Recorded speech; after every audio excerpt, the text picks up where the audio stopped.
Some people are chosen by fate to receive the power of the books they have written, and the more these books are read, the stronger these writers become. Those who are read the most can even reach the point of bringing their stories to life. An example of this is Harris, the writer of Alice in Wonderland, manifesting her power. Moreover, they owe all their power to a magical printing press, mysterious machines that have existed for centuries. It is through these magical printers that their powers manifest in reality, and some even use their abilities for noble causes, such as saving people from being run over. But others use these powers for evil, and this very power is hereditary. Upon the current holder's death, it is passed on to their children and so on through generations. For example, Julius Hugo is the heir to the legacy of the novelist Victor Hugo. The heirs of the greatest writers of all time are currently the strongest alive, thanks to their legacies. In Seoul, South Korea, we see a massive building that serves as the current headquarters of Nocturne, one of the magical printing presses. Inside this headquarters, we see many people working. In another part of this office, we see a very irritated woman shouting at a man, whose handsome face would not help him this time. This woman, who is yelling, is Miss Kim, who was once a writer of Korean thrillers. She continues complaining about the book written by this man, Jae-sung, calling it a failure as they had already expected. When she asks him to look at the sales numbers, instead of being upset, Jae-sung thinks it's not bad for the first day of sales. Lee Ji-sung is our protagonist, currently publishing his second book. Miss Kim complains, asking if he is joking, as those numbers are actually for the entire week's sales. He insists that 1,200 readers have returned for more in the future, but this only makes her more irritated, as she shows him the book's ratings, which are mostly one-star reviews with only a few twos. However, even in this situation, the protagonist blames the people for not recognizing his genius and reminds her that he was the author of the most popular poetry collection of the previous year. But that does not help, since no one reads poetry these days, and he only sold 10,000 copies. He cannot forget that Nocturne is the oldest publishing house in South Korea, but is currently being overtaken by Red Eye. To encourage him, she asserts that he and the young writers are the future, and they are counting on them to reach the top again and stay there.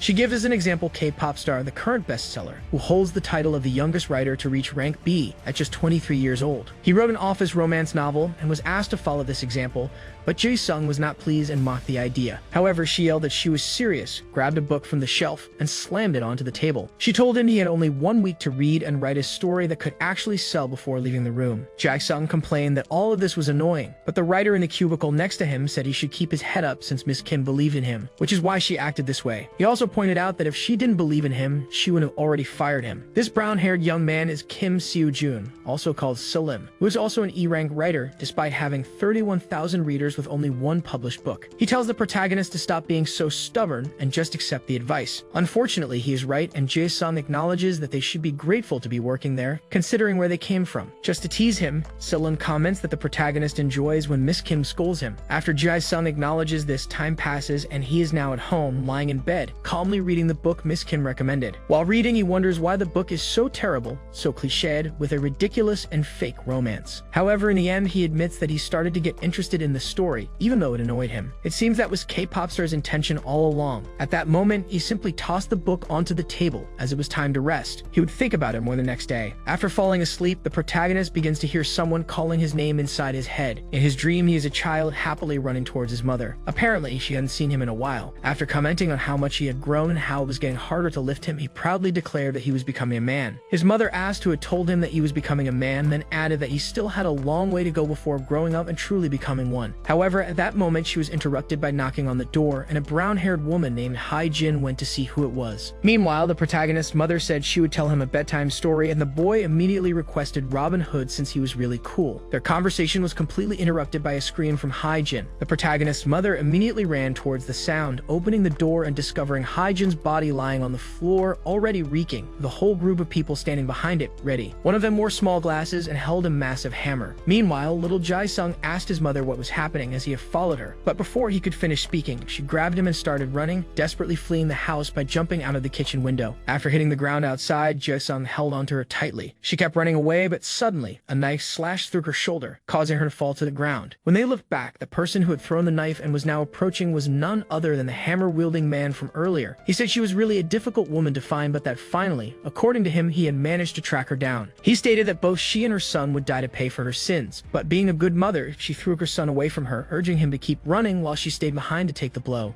As he ran, a burst of energy erupted from the hammer strike of the glasses-wearing man. This terrified Jae-sung, who looked back, worried about his mother. But it was already too late, as the same man suddenly appeared in front of him, declaring that he would soon be joining his mother before striking at the child. And thanks to fate, lightning suddenly appeared, preventing the boy from being finished off. The thunder was caused by a long-haired man wielding a sword. This man of lightning declared that chasing after a child was disgraceful, throwing his book into the air and opening several portals of thunder, while proclaiming that the hammer-wielding one would pay for his sins. To initiate the confrontation, the hammer-wielding man summoned his book, and a giant golden figure in a kimono emerged, charging directly at the portals. Meanwhile, Jae-sung remained in the middle of the entire situation, questioning what was happening. The last vision he had of this dream was that enormous golden creature, and immediately after, he woke up in a panic inside his own room, calling for help. It seemed that this dream had repeated itself multiple times, just like that situation had occurred a long time ago. However, instead of feeling defeated by it, the protagonist looked at the only photo he had of his mother, gaining confidence as he affirmed that he would become stronger so that her sacrifice wouldn't be in vain. After all, he had promised to find the group that killed her and take revenge on all of them. The problem was that, in the midst of these thoughts, the windows beside him suddenly shattered, with a strong light flooding into the room. From that light, a bearded humanoid figure emerged, walking toward the protagonist while exuding an intimidating presence,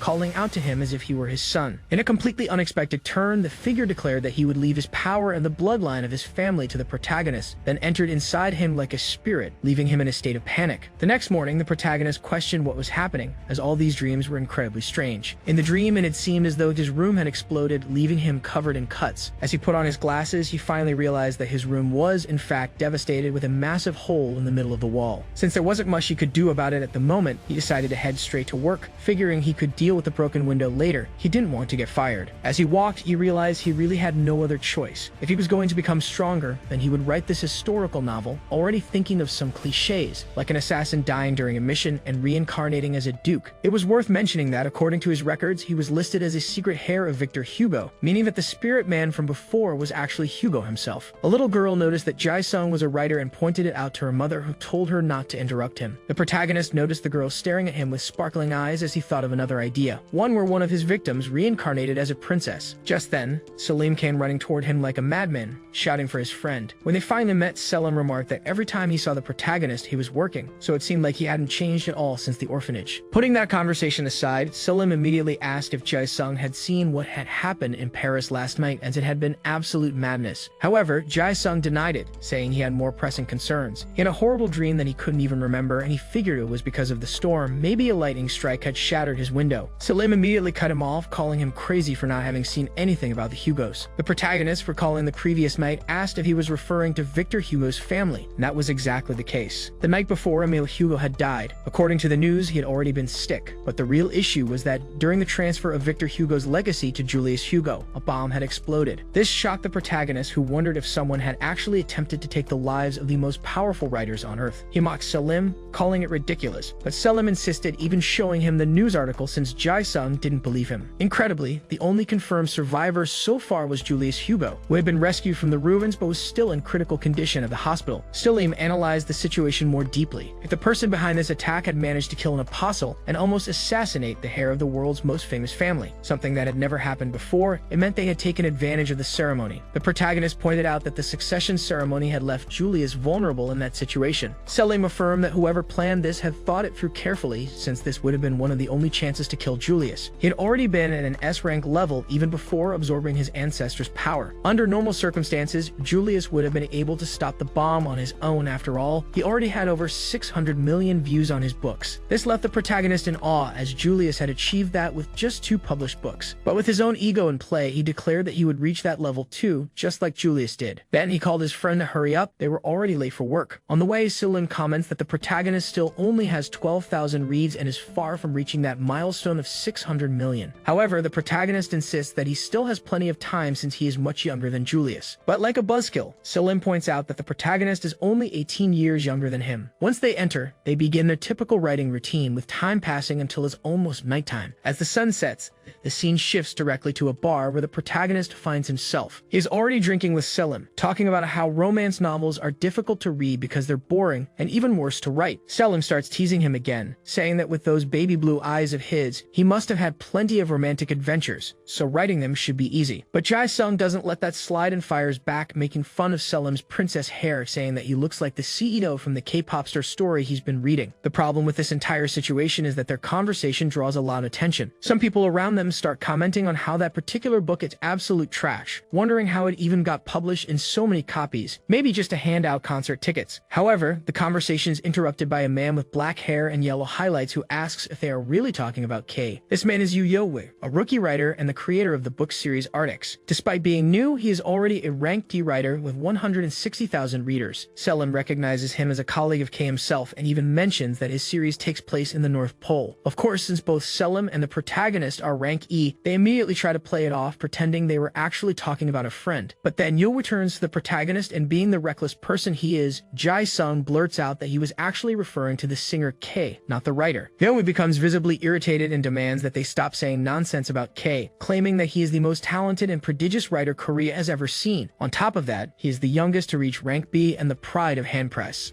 The protagonist nonchalantly replies that he can see why, since K has a great voice for singing. This further enrages Yo-woo, who says that Jae-sung has been talking too much for a mere rank E. He declares that he will wipe that smug look off the protagonist's face, saying he can't stand the arrogance of Nocturne's writers. At that moment, Yo-woo begins exuding an intimidating aura, making it clear that he is serious. The tension rises as he points out that other publishing houses are gradually surpassing Nocturne. Selim quickly steps in, trying to defuse the situation before it turns into a fight. He reminds Yo-woo that they were just joking and that, in any case, writers are forbidden from fighting in public places. The problem is, Yo-woo doesn't care about that rule. He immediately lands a brutal punch to Selim's face, sending him flying like a sack of potatoes. The protagonist yells for his friend, but Yo-woo simply declares that this isn't a fight. It's a lesson for some arrogant fools. Jae-sung starts getting worried. After all, Yo-woo is rank D, and there's no way he can take him on alone. The aura coming from Yo-woo's book feels like he's facing a polar bear. But Jae-sung has a strategy. He plans to bluff his way out. He claims he has been training since his teenage years. However,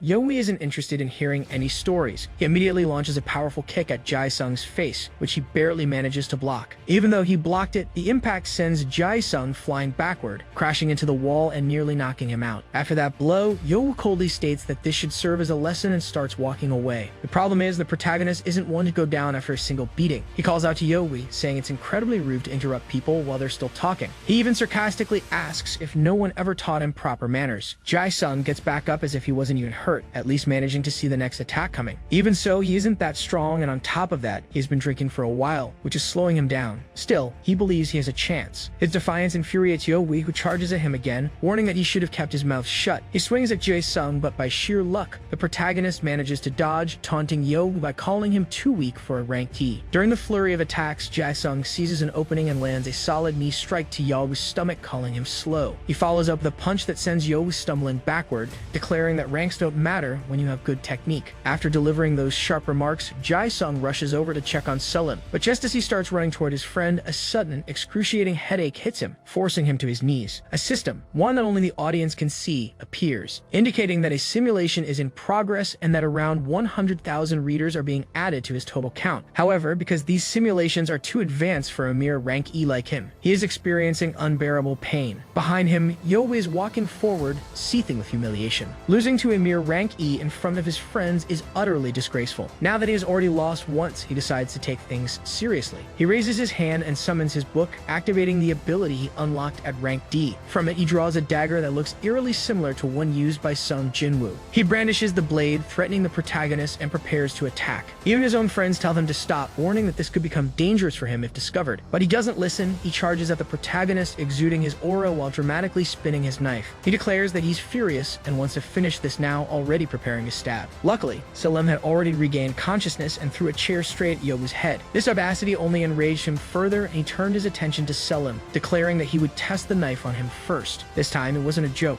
If not for an armored soldier intervening and stopping the attack, Selim would have been sent straight to the afterlife. Several knights arrived, and one of them restrained Yobu, arresting him on the spot. However, not only was he taken into custody, but Selim was also apprehended. Taking this moment, an explanation is given about the 15th century, when magical printing presses first appeared. It reiterates what was explained at the beginning. These powers were granted through the presses, but adds new details. The lords of that time saw this divine gift as a miraculous opportunity, integrating writers into their armies and causing massive conflicts worldwide. Since these powers are passed down from parent to child, their numbers grew exponentially over the ages, plunging the world into chaos. By the 19th century, wars had erupted across all continents, leading the rulers of the existing nations to form an organization dedicated to restoring peace and balance to the world. This organization became known as the Sacred Order. With the help of several powerful writers who sympathized with the pursuit of peace, these individuals fought against all war-driven forces of the time. Thanks to them, after decades of struggle, the world finally experienced peace once again. The Sacred Order then took action, sealing away the magical printing presses.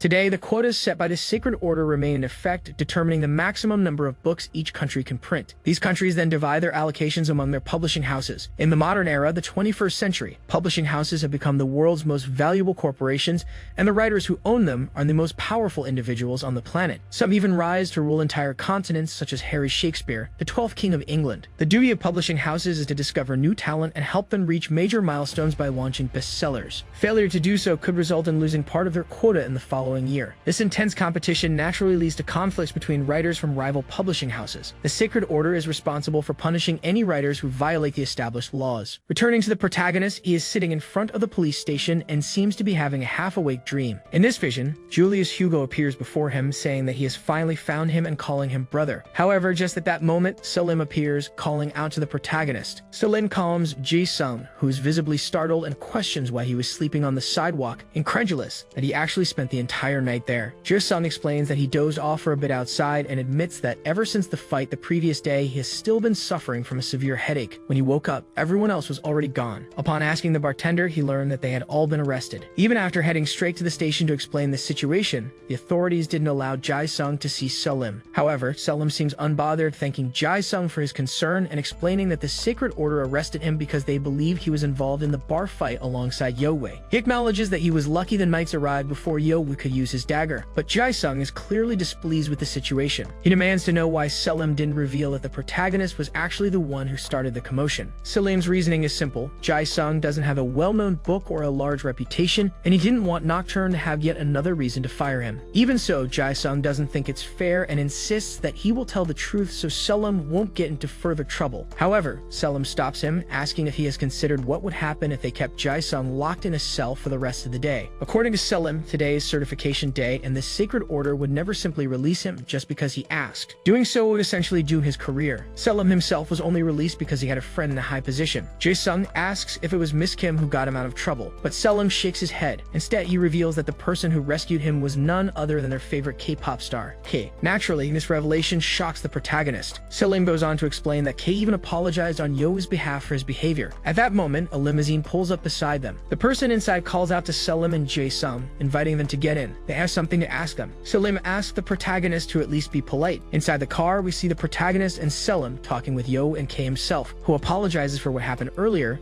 using the excuse that the writers at first hand are struggling to meet their quotas and targets before the year ends. It's almost frightening to see K's information sheet. He already has 22 million readers and is rank B. His real name is Kim Min-jun, and as previously mentioned, he is the youngest awakened individual to reach rank B without inheriting power from an ancestor. Min-jun asks if they are facing the same difficulties at Nocturne, but the protagonist denies it, saying they still have a few bestsellers up their sleeve, assuring that they never worry about quotas. K laughs at this response, as he'd expected nothing less from someone at Nocturne, the largest publishing house in Korea. Everyone dreams of reaching its level, but the protagonist is blunt and curt, stating that K will never reach Nocturne's level by writing fanfiction. Min-jun naturally lets out a forced laugh and acknowledges that even though the protagonist is right, everyone has to start somewhere. As long as readers return for other projects, he's on the right path. To ease Ji-sung's provocations, Selim steps in, saying that K is actually correct, since a writer's goal is to make people fall in love with reading. K appreciates this and states that he has a proposal for them, to put aside these feuds and conflicts over a lunch in his house. The next scene takes place in the elevator as they arrive at Min-jun's apartment. The moment the doors open, the two fools immediately start gawking at the breathtaking view. Ji-sung in particular rushes to the window to admire the cityscape. However, always wanting to appear superior, he remarks that the view isn't bad and that his apartment has something more or less like this. The tour continues until they reach the dining room, where a feast is laid out across the table. Kim Min-jun explains that he had personally requested his private chef to prepare the banquet. The protagonist and Selim celebrate their luck, and everyone sits down to eat. K then asks how they ended up at Nocturne, noting that neither of them seems fully Korean. Selim explains that they both grew up in the same orphanage. where there was nothing to do, so they became obsessed with books and writing. They attended the same school, where they were eventually discovered as talents. That's how they ended up working for Nocturne.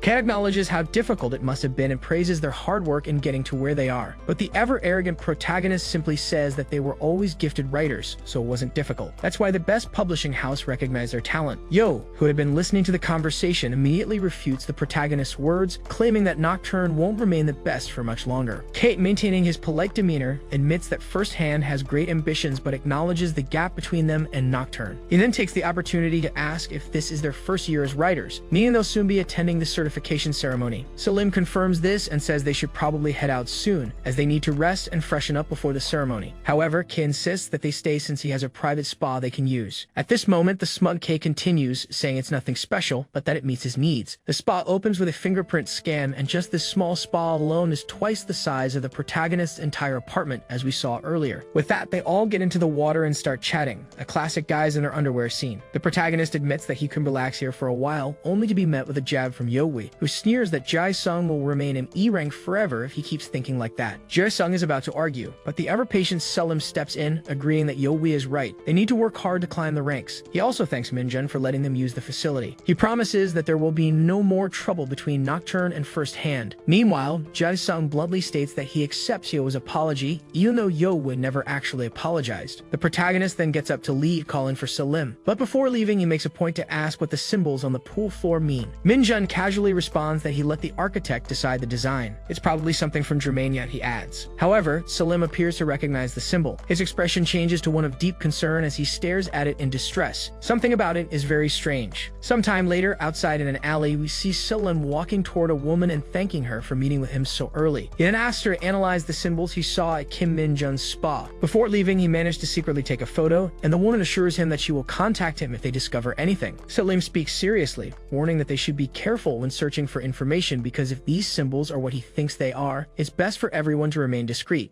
However, she reassures him that there's no need to worry. This is her area of expertise. Even so, he insists that it's probably nothing, and he's just being paranoid for no reason. He has a habit of getting paranoid over strange things. Meanwhile, as he's speaking with the woman, the protagonist yells for him from behind, asking why he's sneaking around in an alley. Trying to play it off, Selim hesitates and says it's nothing. He was just wandering and ended up there without realizing it. Jae-sung calls him weird as they start walking toward the ceremony. Along the way, they tease each other, one of them having slept on the sidewalk and the other in a prison cell. Once inside the headquarters of the Sacred Order, we see many writers gathered chatting among themselves. However, their conversations are abruptly interrupted by a man shouting for silence. This man is Damas, the president of Nocturne. At 62 years old, he has over 220 million readers and is an A-rank writer. He is currently the most powerful writer in Korea, excluding those who possess inherited power. He has the privilege of inaugurating this year's certification ceremony. He speaks about how the Korean literary market has been growing exponentially, spreading across the world. Soon, they will be able to consider themselves on the same level as major nations. He also acknowledges that as time passes, things must change, especially writing styles,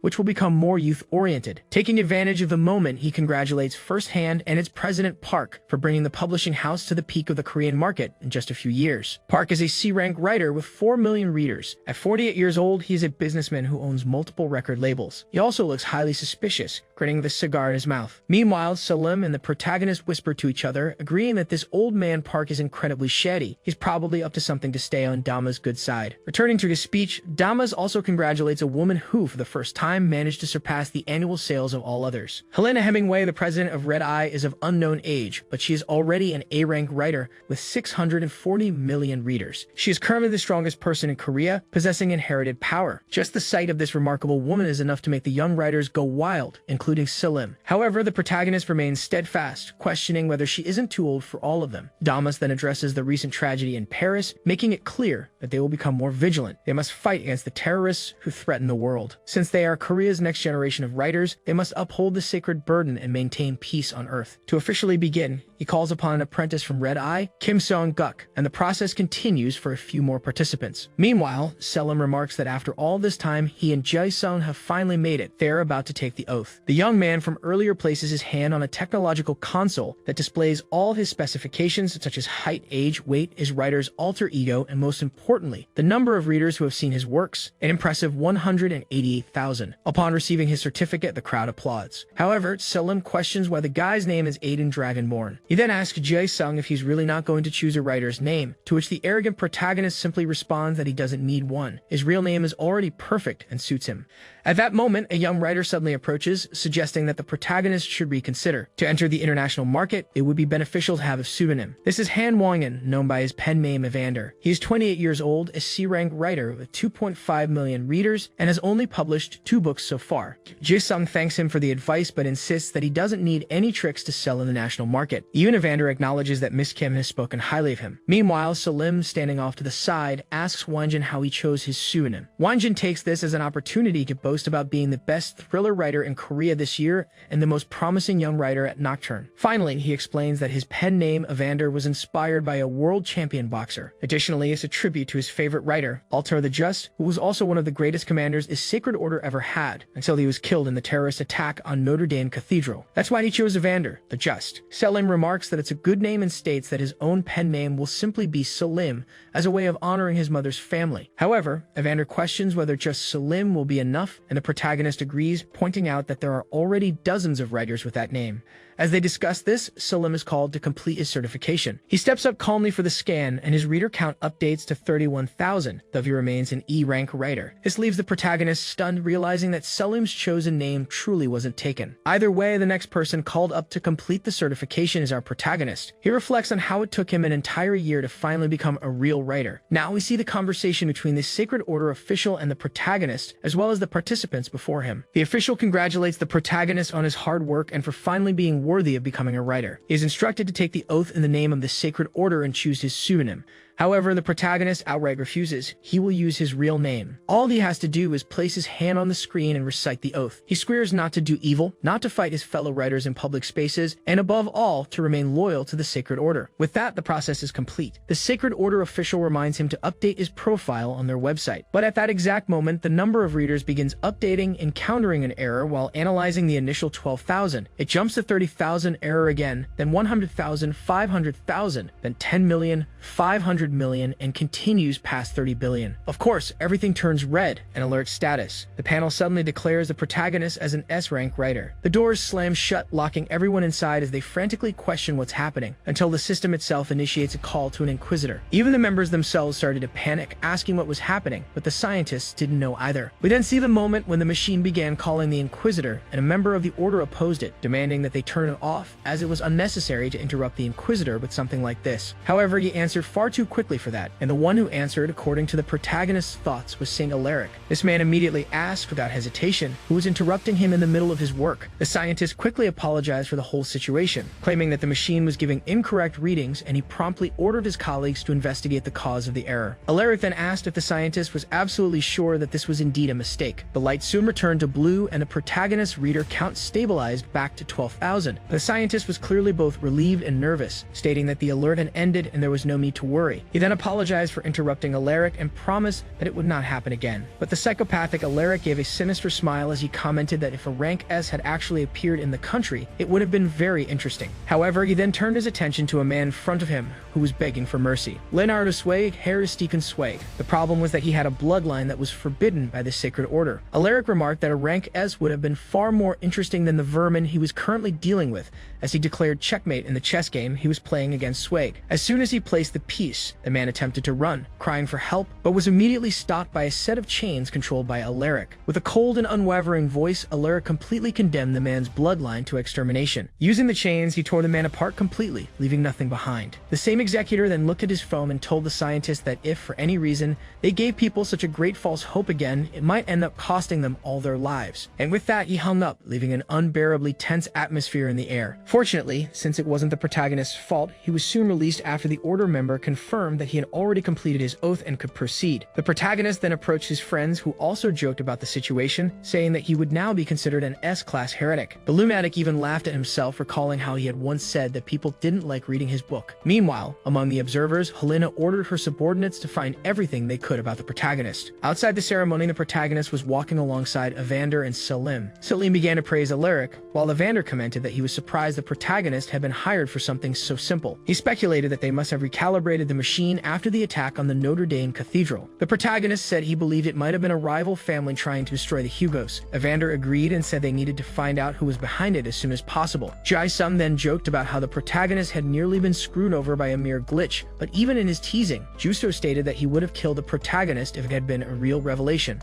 Selim remarked that Evander was very serious and truly hated heretics. He explained that the Sacred Order fought every day to ensure that the quotas were maintained and that the power of writers didn't fall into the wrong hands. Any illicit writer was automatically a heretic who opposed the Sacred Order, and thus, they didn't deserve to live. After this speech, the protagonist commented that if he were rank S, at least he wouldn't have to write a pathetic romance for Miss Kim. Before they could continue their conversation, two girls approached, asking if they worked for Nocturne. They inquired about the writer's rankings, and even though Evander boasted about himself, both of them focused on the protagonist, asking if he had any special abilities or a pseudonym. In the end, they asked to take a picture with all of them, but once again, they somewhat excluded the other two and focused on taking the picture with Jae-sung. Even in a situation like that, the bastard was thinking about whether fame, power, or love were what truly drove him. However, what truly kept him going was his sole desire for vengeance for his mother. Leaving that aside, we shift scenes to the rain-soaked Hugo village, where Julius himself was undergoing a test to measure his readers. He had over 30 billion readers, but he also stated that he was only at 50%. The Hugo family's butler explained that this meant his father had another heir. The butler, Arthur Ajar, was a rank B individual with 81 million readers. Julius remarked that if his father truly had a bastard child,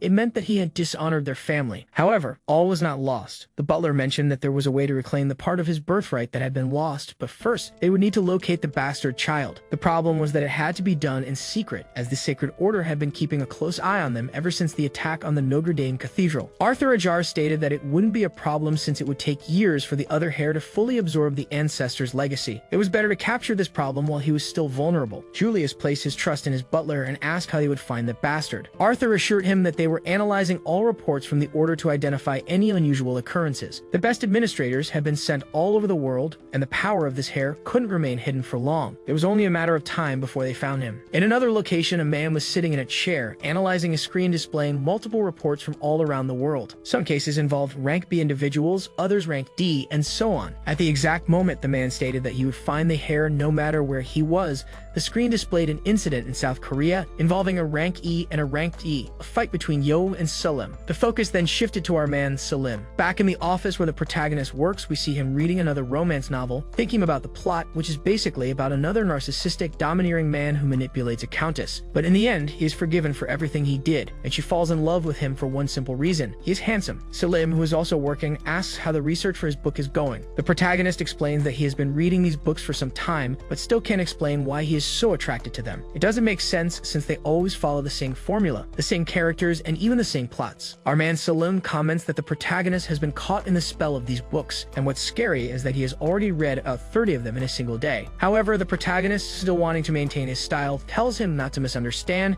as he is still reading them for work purposes, saying that this is how one gets to know their enemy. Out of nowhere, the door opens, and we see Miss Kim shouting at everyone and getting their attention, announcing that they have important news. The Hugo family had just announced the release of a new bestseller, the book titled The Prophet, written by none other than Julius Hugo himself. The protagonist comments that the book's title isn't that generic, and Selim says he would like to read it. Miss Kim explains that in this new novel, Julius reflects on the relationship he had with his father and the weight of being the prophet of the Hugos. Since it portrays the personal life of a prophet, they believe it will be remembered for many years. And just from this one book, they'd expect to print more than a damn billion copies. Naturally, this shocks all the writers, as that's over 1 billion copies for just one book. But after everything that happened at Notre Dame, the protagonist comments that this book will fly off the shelves like water through a sieve. The Hugo family specifically selected 3 publishing houses to handle the Korean translations, and these were the 3 biggest in the country: Red Eye, Nocturne, and First Hand. Additionally, it is a requirement from Hugo that those doing the translations must be the same age as him, so it falls to the young department at each publishing house to handle the production. Each of the 3 publishers must present 5 young translators under the age of 30 to carry out the task, and these teams will face off in a selection test. The team that succeeds and wins the selection will be rewarded with a chance to do the translation. Miss Kim had already chosen the 5 writers who would participate. Nocturne will be represented by the following: Selim, one of the most promising young talents already destined for success; Evander, the best writer and #1 in readers; Yuna, the future heir share of Ernest Hemingway, with 690,000 readers and only one book published, still a rank D. She was previously from Red Eye, but now works for Nocturne, and her knowledge and talent are vital for this competition. Jin Yun, a recent addition to Nocturne, from France. She has only one book with 85,000 readers and is a Franco-Korean who has an extensive understanding of the language of Moliere. This will certainly give them an advantage, and last but not least, Jae-sung, the protagonist who Miss Kim only asked to not disappoint her, as she risked her neck to convince them that you would be a good addition to the team. The protagonist speaks exactly how we like it, arrogantly declaring that he himself would place the contract on her desk. Miss Kim replies that this will be a crucial contract for Nocturne, and if they manage to meet the request, it will receive support from the Hugo family. The Sacred Order would likely increase their quotas in recognition, and they could finally return to the top they deserve as the biggest publishing house in Korea. The translation contract initially seems to offer nothing to the translators,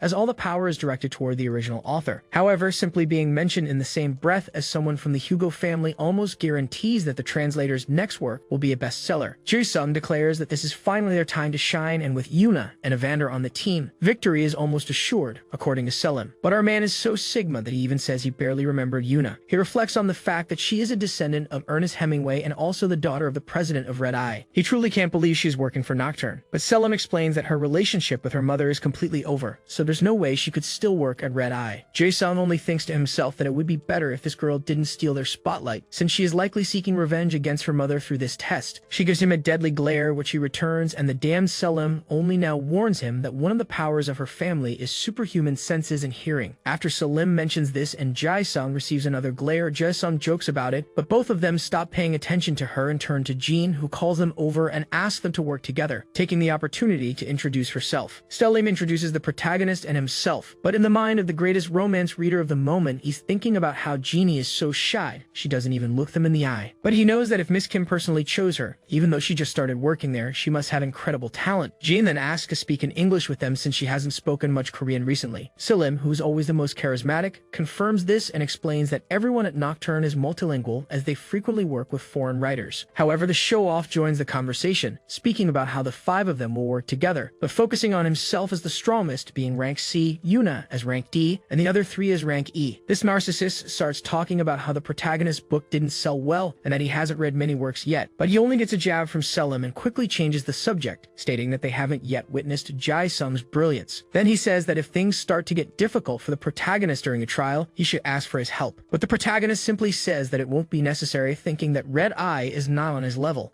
But out of nowhere, Yuna chimes in saying that the protagonist shouldn't underestimate the young talents of Nocturne, as they are all excellent, leaving the protagonist in shock, wondering if this weird girl is also capable of reading their minds, because if she is, they're screwed. At that moment, they start glaring at each other again, but Evander steps in to intervene, knowing that the protagonist would be in for a serious beating if she wanted to fight. Also, they need to get to the headquarters of the Sacred Order as soon as possible, because they need to find out what the trial they will face will be. Following what Evander said, they head to the Sacred Order's office at the headquarters, not only them, but also the other writers from the other publishers. While they talk, members of First Hand start entering with Kay and his sycophant leading the way. He greets the protagonist and Selim, wishing them good luck. After Selim thanks him and wishes the same in return, his teammates start treating him like a cat in the middle of a pack of Rottweilers. Once everyone arrives, a woman dressed in red with a white habit enters, asking for silence from everyone. She informs them that the messenger from the Hugo family will speak shortly. Among them, a masked man starts to draw attention, with a mask that resembles the one from Note. This man says that all these publishers have earned the respect of Julius Hugo, but only one will have the permission to translate the work, and with that, they will compete against each other to complete a mission of great importance. The mission is quite simple. Retrieve a pen from a condemned man and bring it back. But it's not just any pen, it's an artifact used by Victor Hugo, which is why it's already considered rank S,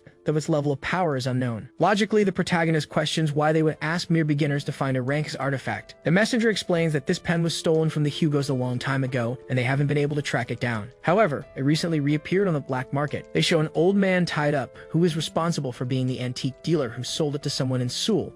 However, the identity of this person hasn't been revealed, so it's being left up to the three biggest publishers in Korea to find the artifact. As for the old man, they can extract any information they want from him however they see fit. After saying that, he just tossed the old man down like a sack of potatoes. The messenger simply left the old man in their hands, allowing them to do whatever they wanted with him. But as soon as he hit the ground, one of the girls immediately raised her hand and summoned her inventory, pulling out a dagger and running toward the old man, ready to do the deed, without even hesitating to open the old man's body, who was still pleading. Everyone is naturally confused, especially the protagonist and Salim, but there's nothing they can do since the old man is already dead. The messenger comments that it seems Red Eye has some advantage over the others since they made this kind of decision. He simply turned around and left, wishing that the best publisher would win. With that, leaving them alone in the room, the focus shifts directly to Evander, who is extremely angry, calling out for Arya, as she must be out of her mind to have done that. However, the protagonist just says that he doesn't owe any explanation to their buddy Evander and walks past him, saying it was just bad luck since the antique dealer probably had a lot of interesting things to say. At that moment, the protagonist finally realized that for them to make this move,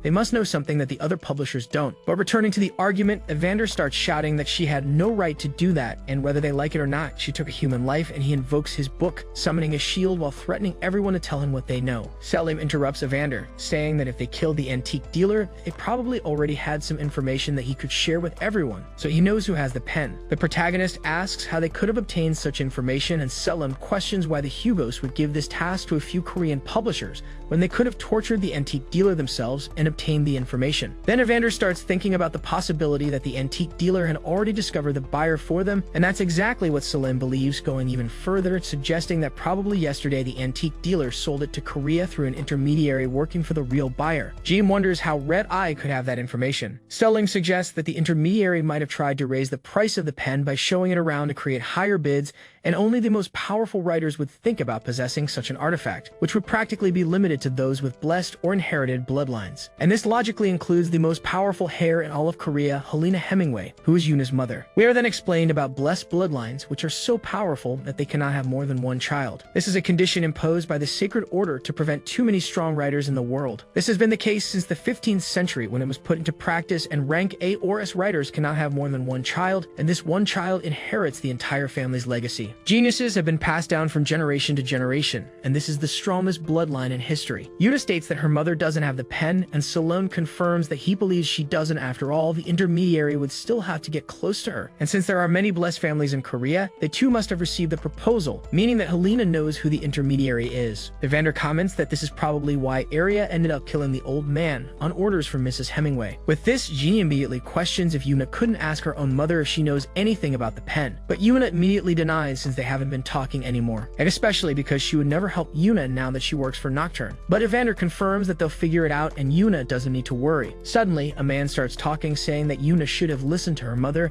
and he's so generic that I won't even mention his name. Let's just call him Earring. Even after this provocation, Yuna responds with a remark that truly stings, saying that if she listened to her mother, she would end up working with idiots like Earring, and she really doesn't want that. Earring gets all irritated, shouting that in any case, it's her mother who possesses all the family's power, and that Yuna is no one right now, claiming that many people even question if she's really a Hemingway, and that she should be ashamed of using that name and should have kept her father's name instead. But before he can finish his sentence, Yuna appears with a sword raised over his head, and even then, Earring keeps acting tough, saying that he touched a sensitive point and that she should be more careful and look behind her. And right behind her, Arya is holding a dagger. The protagonist thinks about how this whole situation is already getting out of control due to the rivalry between the two publishers, and these fights have led to many writers dying over the years. Our friend Selim shouts for them to stop since they're on Sacred Order's territory where they can't fight, and he calls, apologizing to the Sacred Order's observers, saying they would begin the mission. However, contrary to what he thought would happen, the two comment that they haven't committed any sin, since that area is protected by reinforced concrete walls, so they could fight there as much as they wanted. With this revelation, Kim Min-jun comments that he knows where this is all going to end, telling them to let the two publishers finish their little fight, and then he leaves. The only ones left in the room are the competitors Red Eye and Nocturne, with Arya and Yuna ready to get into a real fight. At the same time, the door closes with First-Hand leaving. That crazy system announces that a duel is about to start involving the two publishers.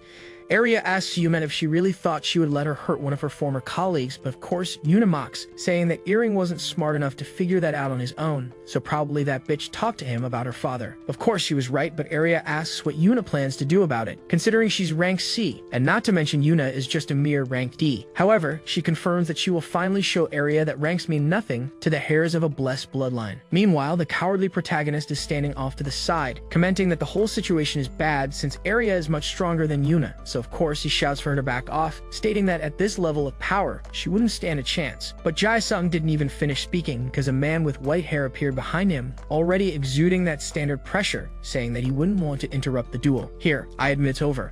They're both rank C. This man, called Zephyr Frostblade, is a rising star from Red Eye, already boasting 4.1 million readers, and like Area, he's rank C. He's the writer of the book series Leviathan Kingdom. He immediately calls the protagonist a small-time writer and exudes a powerful aura looking like a dragon, attempting to strike the protagonist with all his might. By an unbelievable stroke of luck, protagonist was saved from that blow by our man Evander, who blocked it with his sword, which was already close to the protagonist's neck. And our man Evander immediately calls this guy a rat, asking how he got so strong. This white-haired man quickly claims that he should update Evander since people can't stop reading his latest book, but even so, our righteous man doesn't back down and takes his stance, ready to throw a punch at this second-rate Zephyr. The protagonist stares at the scoreboard and realizes that Red Eye surpasses them in strength, since they have 2 ranks C, and the only one at least on their level is Evander. He wonders how long Yuna will be able to hold off Area. And this girl, Area Ironheart, has already made a name for herself with a medieval fantasy series called Ascension of the Phoenix, which has sold millions of copies. The biggest problem is that she's also one of the favorites to become the next CEO of Red Eye. Even though Yuna has blessed blood running through her veins, she can't use any of her family's powers since she doesn't have access to them while her mother is alive. To summarize, it's all over.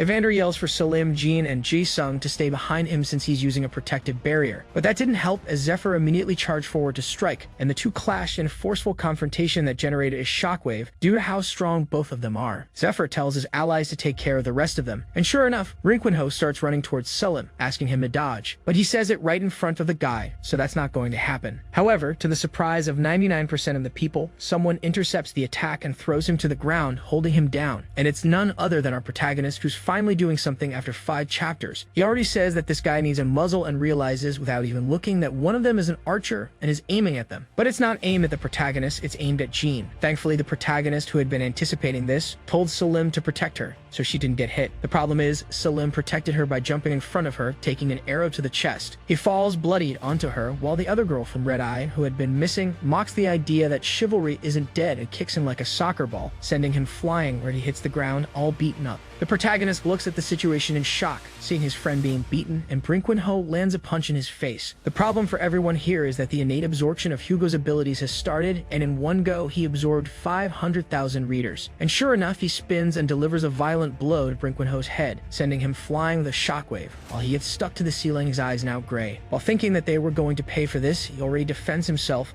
holding another fire arrow that was headed straight for his head. This freaks the poor archer out, but before the protagonist can do anything, the girl appears, delivering a well-placed kick to his head, telling him to think quickly. The problem is, he grabs her leg as if it's nothing. The same girl who had been insulting him now starts pleading for mercy, asking him to let her go, but he doesn't give in. Filled with rage, he drives the arrow into her thigh, making her scream as she falls to the ground. He then looks at Robin Hood because he's next. The whole atmosphere is tense as the protagonist is making everyone feel the weight of his wrath. The archer realizes things will go bad if he continues and surrenders immediately. Literally, Soloko not worth it. Ji-sung asks his friend if he's okay since he's been humiliated, but even in such a terrible state, Salim asks the protagonist to look in the direction he's pointing. In that same direction, we see Yuna being lifted by the neck. Area, who has seemingly won the battle easily, says that Yuna is a very mischievous child, and Evander begins begging Area not to finish the poor girl off. However, she doesn't care about the righteous man and starts tightening the grip, threatening to break Yuna's neck, stating that she would pay for turning her back on them. Still, she claims she won't kill Yuna, because that would hurt her mother. Instead, she'll only cut the face of this traitor. However, out of absolutely nowhere, an object flies past them so quickly that it knocks Yuna out of Area's hands. The object, thrown with such force, crashes into the reinforced concrete wall, nearly ripping Area's arm off. It was a pair of glasses, our protagonist's glasses. Naturally, Area starts questioning what this mere ranky person is doing, wondering how he's supposedly weak, but if she hadn't deflected, she would have lost her arm. Literally, a pair of glasses did all that.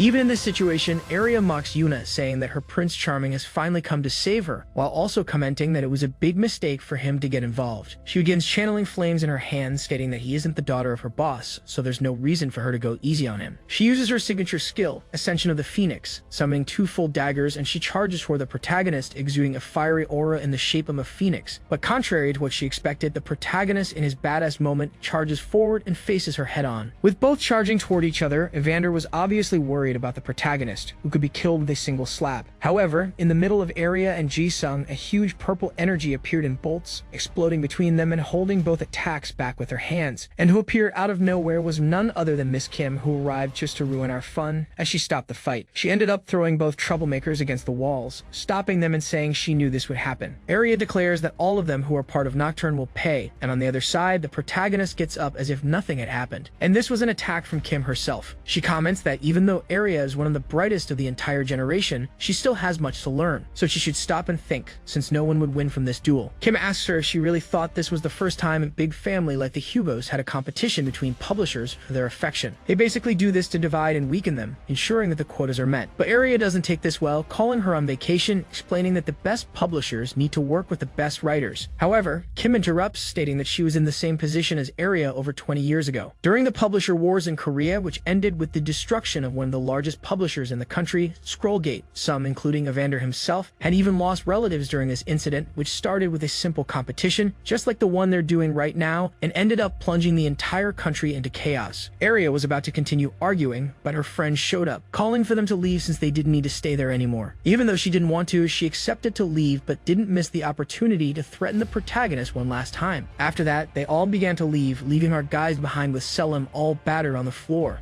The allies asked if everything was okay with Selim, and Miss Kim confirmed that he was fine since the flush had penetrated deeply into his body and none of his bones had been broken, so he would be able to return to action soon. They just needed to take him to the hospital. Jae-sung was about to take responsibility for bringing Selim, but just as he was about to speak, the inheritance absorption started again, carrying another 1,000,000 readers, officially making him rank C. But as a consequence, he suffered a terrible headache, causing him to collapse to the ground and needing to be taken to the hospital along with Selim. Already inside the hospital of the Holy Order, Selim, now awake, starts asking for help from an unknown number, requesting quick information. The information is about the Hugo artifact that was sold to someone in Korea, and he wants to find out who that person is. However, he gets a fright when the protagonist suddenly asks him if he's okay and what he's doing, since he looks so focused. He asks if Selim is working even in a hospital bed, and since the rest of the group was waiting at the door for them to wake up, everyone starts coming in. Evander is the first to ask how the hell Selim is doing. As usual, he plays the good guy, saying he'd be able to leave soon since he's doing just fine,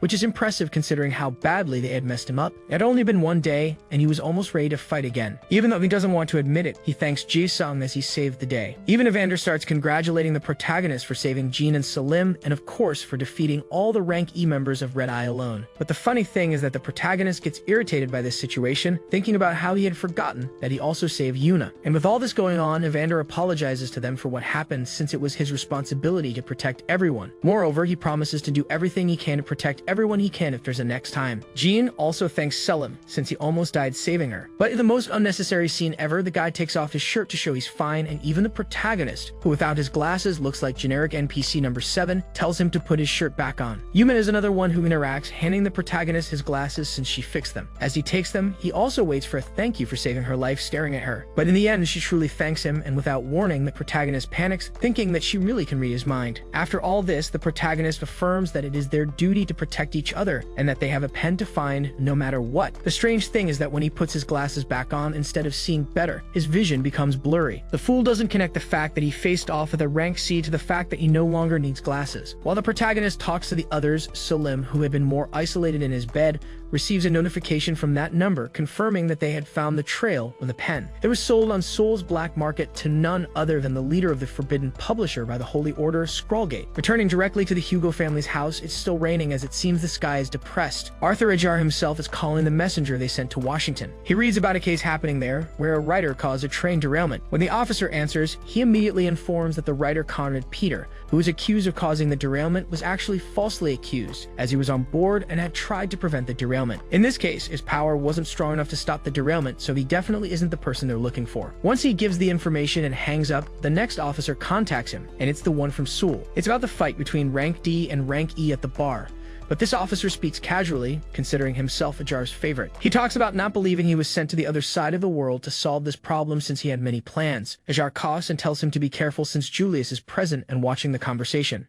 This makes the officer very happy, asking about Hugo, and then says it's an honor to meet him, as he's his biggest fan because he has read Les Miserables VII over 1,000 times. The guy is so obsessed that he even goes to bed thinking about Julius's writing style. But interrupting the nonsense, Arthur reminds him to get back to the topic at hand, which is is his report, and that's what he does, starting to explain the case of Selim fighting at the bar. He tells the situation as if he had managed to hold back the Yowen, and upon further investigation, they discovered that he's an orphan with no records of either his mother or father. Arthur asks if he had at least gotten close to Selim, and the officer confirms he did. He explains that everything about Selim is strange, as he's an orphan working at Nocturne, one of the largest publishing houses in Korea. He even got seriously injured during a fight against some writers in a test, but the next day, he was completely recovered. And of course, the recovery of injured people is far beyond what a simple Ranky can do. The officer assures that what he's saying is correct and confirms he will send a DNA sample for them to analyze. Arthur confirms and warns that he will inform them of the results soon. In the meantime, they can't take their eyes off this kid. Returning to our protagonists, we see them eating, having fast food while discussing what they know so far. It's basically the basics, since all they know is that the pen was sold to the black market and that the Hugos don't know who the buyer is, which is why they ask them to investigate. But this whole situation is very complicated since Red Eye already knows who the buyer is, who is probably an intermediary that tried to sell it to the highest bidder. Arya killed the antique dealer before he could reveal anything. So they only have one option at this point, and the protagonist states that Mrs. Hemingway will tell them everything, whether she wants to or not.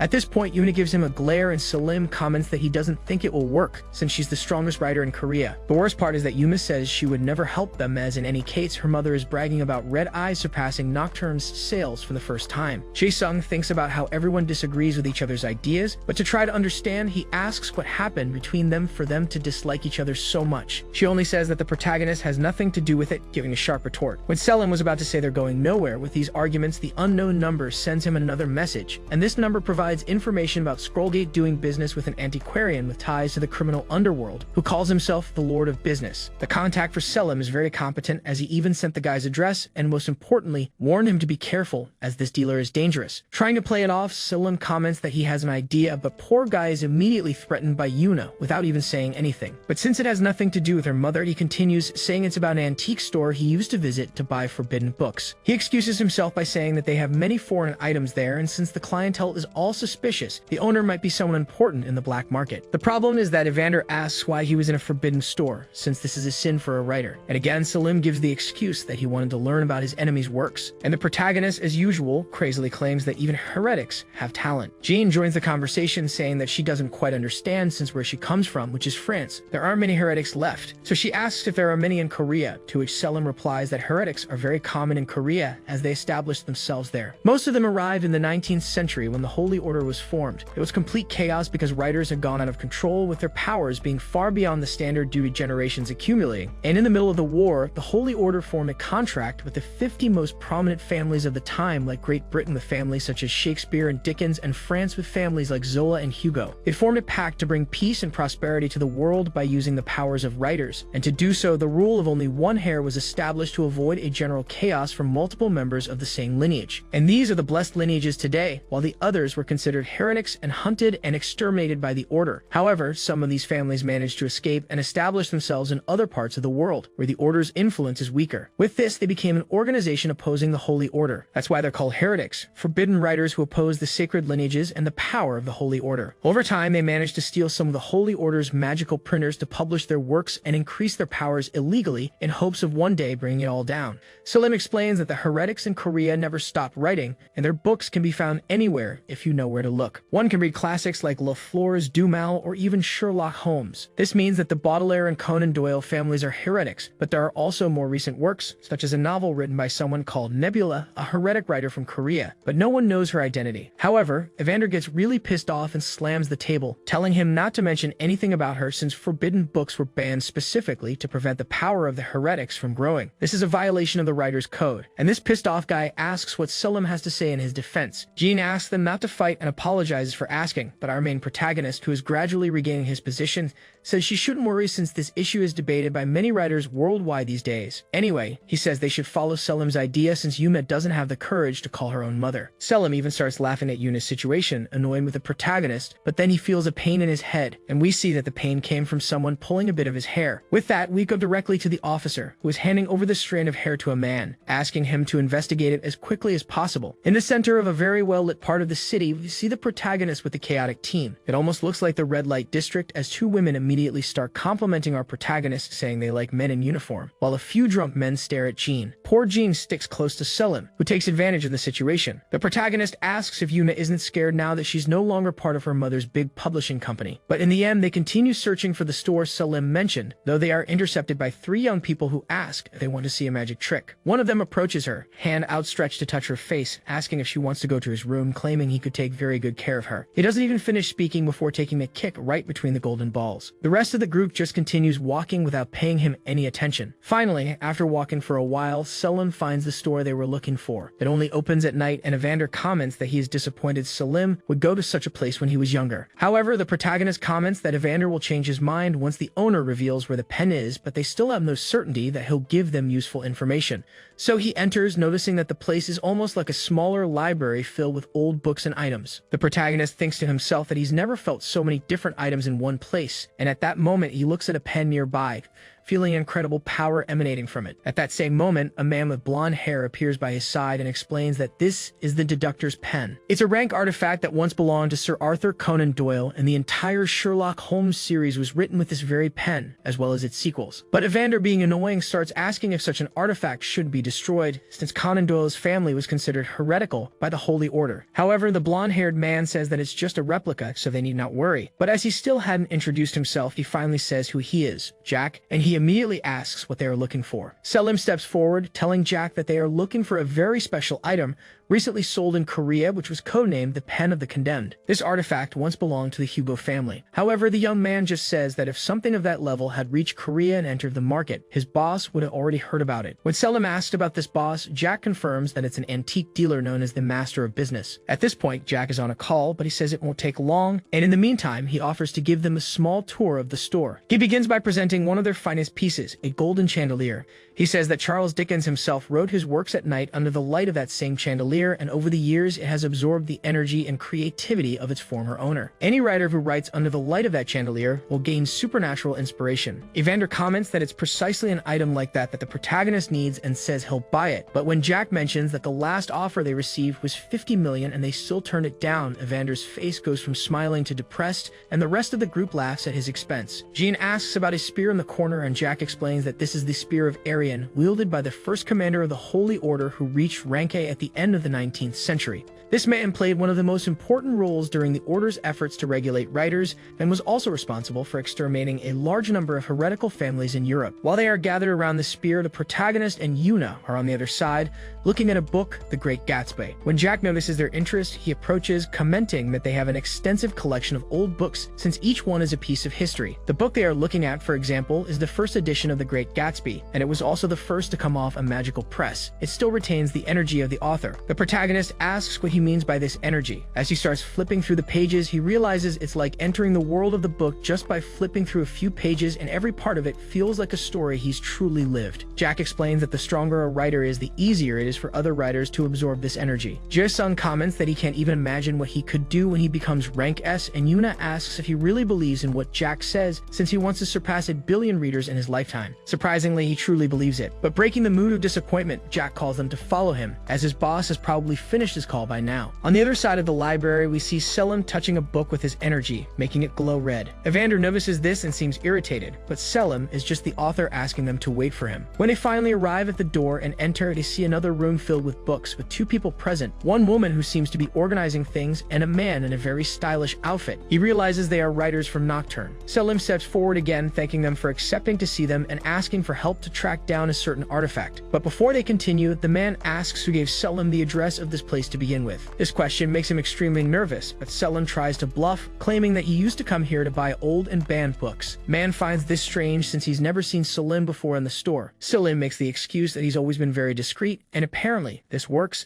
as the man becomes much more welcoming, saying he loves seeing customers come back for more. He then asks what they are looking for. Our second protagonist, Jae-sung, starts explaining the situation about an ancient artifact that has been circulating in the Korean Black black market, the Hugo family's pen of the condemned. This causes the woman who is typing on a notebook to stop writing, and the man becomes serious. He comments that this is indeed familiar to him, but before continuing, he needs to inform them that they have all come to the wrong place. At that moment, he clenches his hand as if preparing for a fight. Selim shouts for the protagonist to be ready, but the merchant simply says they don't need to panic, as what he meant was that he no longer has the pen in his possession. However, he asks if they at least know where it is. The merchant answers no, and even if he did, he wouldn't tell them, as whoever owns it now definitely wouldn't want anyone asking about it by any means. Selim asks if he had ever offered the pen to him, and the merchant confirms that he had spoken with someone who was selling it, but only a crazy person would buy an item like that, since it's well known that the Hugos don't like such things. Evander, acting casually, asks who the seller was, and the merchant calmly replies that it was just an old antique dealer completely drowning in debt, desperate to get rid of the ticking time bomb he had in his hands. We already know who it is, and Evander confirms he's already gone to play in the Vasco, a sports reference likely alluding to someone of high rank or status, which only confirms the merchant's words, saying it's much safer for everyone if no one gets involved. He then asks for permission to leave as he has a long night ahead of him and asks Jack to show the guests to the exit. Even in this situation, Evander asks how they can be sure that the merchant is telling the truth, since he could very well know something about the buyer. The merchant confirms that he might know some things, and Evander dares to say that perhaps they should make the merchant speak by force. But the merchant gives a harsh reality check, saying that would be a massive imprudence, and with just a look, he makes them all tremble in their boots as the spear used by Arian levitates above their heads, prepared to kill each one of them. Of course, they have no choice but to leave. Outside, they are talking while the protagonist thinks that, in fact, that merchant was the most suspicious person he had ever met in his entire life, and he was still hiding something from them. Yuna comments on how that man was definitely a very powerful individual, as he easily summoned Arian's spear after being threatened. Evander affirms that he's certainly a heretic, using and gaining powers from forbidden books, so they need to report him to the Holy Order immediately. But Selim, who seems to be the only one with a brain, unlike Evander, comments that none of them know the man's true identity,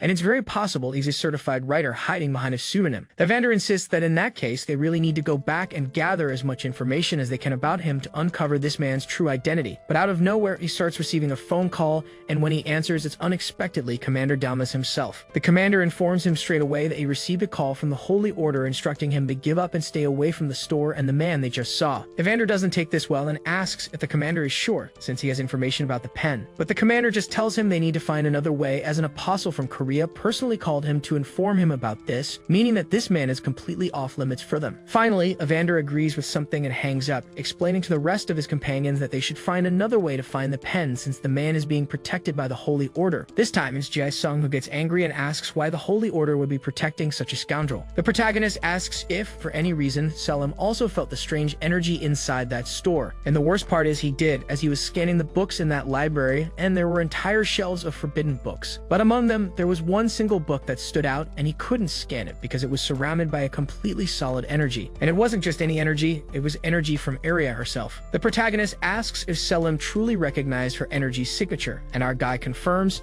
saying that surprisingly it's still fresh, though he doesn't know why she would lock a book like that. But at least they are certain that Red Eye had visited that store recently, and this means they are very much ahead of them. If they follow the lead they have on the seller, it will definitely become impossible to catch up with them. But they have no choice, as it was an order directly from the Holy Order. Jae-sung reflects on how Evander's hatred for heretics has made him a fervent follower of the Holy Order, so there's really no arguing with him. Jean asks Selim if he really said he was scanning some books and how he was doing it. His explanation is basically that he has a special way of reading books. By placing his hand on a bookshelf, he can interact with all the books in the vicinity, and this is how he manages to absorb information quickly. And this is incredible, as he's been doing it since he was a child. He even comments that it was very useful when they were doing school assignments, as he could basically scan the books and get the right answers. However, Selim starts denying using this ability for that. But while he's explaining, Evander has an extremely serious look on his face, so the protagonist asks if he's really not thinking about Selim being a heretic, asserting that every extremely talented writer has a very special relationship with books. This makes Evander uncomfortable and then says it's better to end the day there, and they would start the investigation from scratch in the morning. Everyone separates except for the protagonist and Yuna, who stay behind watching the others leave. The protagonist asks if she's not going to leave, but she just retorts, asking why the protagonist stayed behind. He starts to think she's following him or something, so he asks if she's perhaps wanting to experience the nightlife, but she denies it immediately. The protagonist then asks about her plan. Her plan is as simple as it gets: just wait for the store owner to leave, and when he does, they will follow him to see if they can find out anything. The protagonist admits that he's starting to like her a bit more now, and he can expect her to be the type to disobey authority. She confirms that she can't let her mother win, and she will do whatever it takes to find the pen before Red Eye does. Jae-sung realizes how seriously she's taking overlooking this and gives her a small punch on the shoulder, saying that they'll finally see what she's capable of. But just as the moment is unfolding, a bunch of idiots appear, shouting that Yuna had hit him. It's that idiot from earlier, the one who got kicked in the nuts. And he didn't come alone, he brought not only his little gang, but also a bodyguard. He starts to threaten her, wanting to make her pay for everything she made him feel, but she simply suggests that they leave before she gets really angry. Of course, the idiot doesn't listen and says that his cousin is a cop, and he would give a statement as a witness if she tried to do anything, so she would only sit back while he had his fun. The cop starts saying that by law, writers are completely prohibited from using their powers in public, but she doesn't care one bit, and with a single punch, she knocks him out cold, making him fall and stink. Then scared, the little punk orders the others to attack her, but in a single move, she knocks them all down, charging at him like a train. As he starts begging for mercy, claiming he'll never do this again, she simply advances on him while repeating to the protagonist that she would find the pen before Red Eye, and she didn't care what she had to do to achieve her goal. And there goes another kick to the golden balls, only this time he spits ketchup. By the middle of the night, we see that the two of them really stayed out very late, waiting for him from atop a building, watching the door. The protagonist was getting frustrated, asking when they would close this stupid store, as they would end up staying there all night waiting for him. Yuna complains about the protagonist's constant whining, but finally the door begins to open. However, the person who steps out isn't the owner, but rather Jack. Since they were going to stay there for a while, he asks if she would like to have a little fun, and somehow he managed to get a can of beer after a scene cut. He offers it to her, but she declines, saying it's not a good time for that, and the protagonist thinks she's a woman of class, that if something came from a can, she wouldn't even be able to smell it. But to his surprise, she grabs the can from his hand and finishes it entirely. He's impressed and even says that little by little, he's starting to respect her. She then asks him to stay alert, as the store owner could come out any moment. She grabs another can, saying that it wasn't as bad as she thought. The night continues, and after a long time, the protagonist sees the store owner leaving. However, Yuna is completely asleep since she drank more than 6 cans. Naturally, the protagonist starts trying to wake her up, and when she finally does, she gets irritated, saying she'd kick his ass if he kept shaking her. Because of this little mistake, they almost got spotted, but luckily, the protagonist managed to hide just as the seller glanced in their direction. The protagonist says that they can't attack him yet and will need to follow him until they figure something out. Since that was her initial plan, she asks him to continue following, but the problem is that she's holding a can of beer in her hand. We see the protagonist and Yuna follow him for a long distance, where he greets a few people and goes to an old man who says he doesn't have the money to pay him yet. The merchant asks if they hadn't already agreed that the deadline was today, and the old man begins to beg for forgiveness, promising to give him all the money the following week. To make up for the delay, the merchant asks what he could receive while waiting for the money. The old man, clearly terrified and afraid of what might happen, hands over a pure gold watch that belonged to his family. The merchant is basically making his rounds to all his debtors. Yuna then comments on how boring all of this is. At this rate, they would have to watch this guy robbing the whole neighborhood. She just asks the protagonist to keep an eye on him while she takes a walk. The protagonist, irritated, asks where she's going this time, and she heads straight for a beer shop. When she comes out, she's already drinking another can of beer. He complains about how all the Hemingway hairs are like her. Unbelievable. When he looks up information about her family, he sees that they're all alcoholics with potential mental problems, bipolar disorders, and continuously displaying manic expressions. So, ironically, all of them practically are born with addictions. She asks what he's looking at, but he hides his phone, claiming it's nothing before getting back to the important matter. We see the seller looking at the watch, saying that it was the old man's luck, stating that he would take the watch as collateral. But he warns the old man that after he pays, he should not expect to get the watch back. After that, the man unexpectedly says goodbye to him in Italian and walks away, heading into a suspicious alley in the middle of the night. As they enter, strangely enough, this man seems to sense their presence. The protagonist starts thinking that it's over since everything's about to be shut down right there. But however, to avoid being discovered, when the man looks back, Yuna gives the protagonist the biggest kiss she can manage. The merchant approaches an extremely tall man in front of a door that opens, asking him to have fun inside. The merchant thanks him, calling him Kian. Back to the protagonist and Yuna, you see him asking her to stop at that moment, but apparently the sly girl was enjoying it. To disguise it, she pushes him against the wall, saying that they would have to find a way to get inside. The protagonist, obviously confused, asks if they could talk about what just happened, but she simply says he's a fool, reminding him that she already said she would do whatever it takes to find the pen. The protagonist turns a little red as he hears this. Then both of them approach Kian, who's at the door. When he says it's a members-only establishment, Yuna, clearly drunk, starts to charge at him. But luckily, the protagonist manages to hold her fist, telling him that he already had a recommendation from the merchant. And by pulling a fast one, he states that she's in hair of the Hemingways, one of his best clients. The man even strikes a pose as if he was about to start a fight, but then simply opens the door, letting them in. But the frustrating part is that the protagonist starts to remember that he has already heard about this place only when he is already inside it. Yuna asks what kind of place this is, and finally we see what the protagonist already knew. It's a house of lewd antics. In the middle of the place, there's a red-haired woman dancing for 2 bald men and 1 Chad. The protagonist strangely feels happy with the situation as he watches the woman on the pole dance. Yuna criticizes this way of having fun, but doesn't even let the protagonist explain himself and heads straight to the bar. This alarms the protagonist since she's already drunk and now she's going to drink more. He grabs her, telling her to stop since she's already had enough for one night. Additionally, she needs to pay attention to the place they're in as there are only strange people around. This makes him say that there's no model citizen here, so they should make a scene. He points out the merchant, saying he's already talking to someone. When Yuna looks, she comments that she's seen that man before, but the protagonist recognizes him immediately as Mr. Park from First Hand. He's the head of K, who's also looking for the pen. It makes sense for someone like him to be here, as he's always had ties to the criminal underworld, so they're probably talking about the pen. They begin to approach to overhear their conversation, but Yuna stops him, saying that if they get too close, they'll be discovered. She pulls out a bottle of suspicious liquid and claims that with it, she'll be able to hear them from another room. The protagonist asks if it's just another alcoholic drink, but she denies it.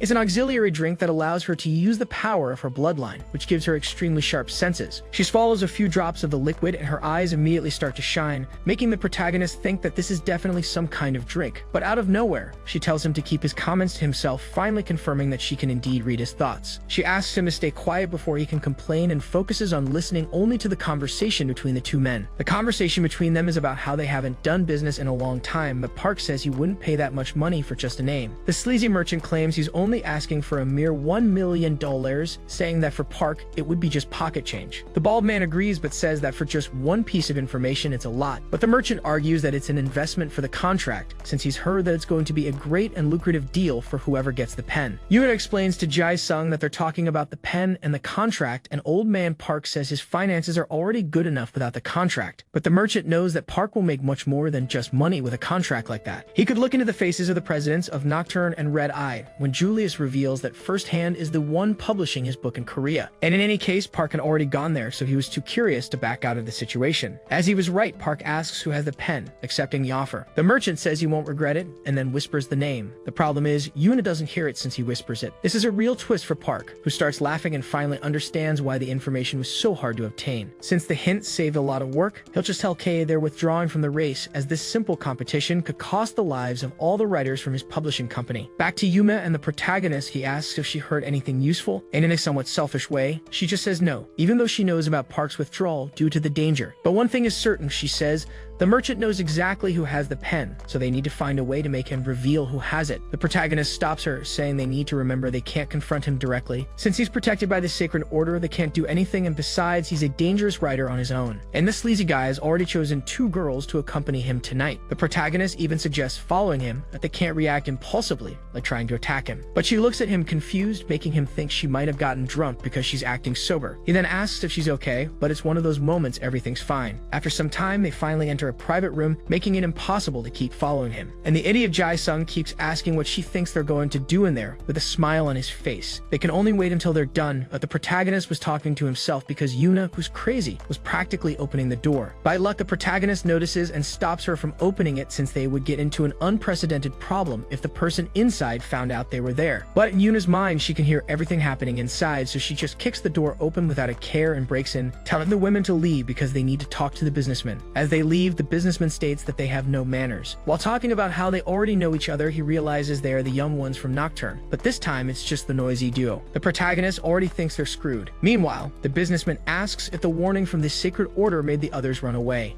He acknowledges that they are brave, but it was an unbelievably stupid decision for them to come here, and as he speaks, he presses a button that lights up an alert outside near Kian. At the same moment, inside the room, the businessman states that this decision to follow him will cost both of their lives. The protagonist quickly pushes Yuna back and tells her to get ready because they will need to fight. But behind him, they see 2 white eyes approaching along the hand. Jae-sung noticed, but it was already too late to react. He was grabbed by the shoulder and thrown so hard against the wall that he sank into it, and it was Kian who threw him, emanating a purple aura. He got there almost instantly, so this guy is strong. At the same moment, he charges at Yuna, saying it's her turn to take a beating. He thinks how they hadn't even heard him approach, so he had to take this seriously, pulling his staff out of his book, saying he was going to see if Kian was really that strong. After some time, the protagonist regains his focus, and when he looks, Yuna is already exchanging blows with Kian. She barely avoids a punch that comes at her with full force, managing to block it at the last moment. She takes the opportunity to mock the protagonist, asking if he had recovered from his nap to help her. The protagonist says she's doing fine on her own since Kian seems to be at most rank D based on the way he moves. But Kian starts laughing at his arrogance, saying that this is typical of someone from Nocturne. He comments on how it's been years, but they're still the same, saying he's going to make them understand why they should respect their elders. To finish, Kian starts striking a pose like a Super Saiyan transforming, exhaling a purple aura, and says they won't leave this room alive. Hey everyone, did you enjoy this story? I really liked it. If you want to follow the next part, make sure to subscribe to the channel and leave a like. See you in the next story, guys.